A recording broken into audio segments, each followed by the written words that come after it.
Voilà ce que nous dit notre correspondante sur place. Oui, oui, oui. D'un côté, ça a été compliqué pour les Russes, mais de l'autre, ils arrivent quand même à s'en sortir. Elle nous dit l'économie, elle ne s'est pas effondrée. Elle ne s'est pas effondrée, mais elle est réduite vraiment à la portion congrue, comme l'on dit. Parce que s'il y a eu effectivement, il ne faut pas le nier, 3% de croissance en 2023 et 2024 en Russie, c'est parce que la Russie a pris dans ses réserves et a mis 60 milliards de plus de dollars dans le marché, c'est-à-dire pour ses équipements militaires.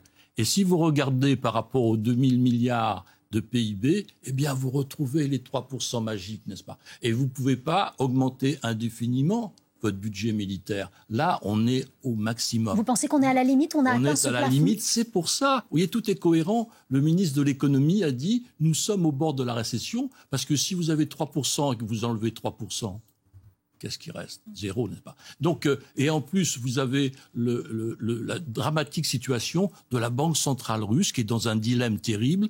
Le taux de la Banque centrale, n'est-ce pas, est à 20%. Nous avons le taux de la Banque centrale européenne est à 2%. Si vous achetez une maison, un appartement en France, vous avez 3%, 3,5% de taux d'intérêt. 9 fois plus en Russie. Si vous achetez effectivement un appartement à Moscou, c'est 25%.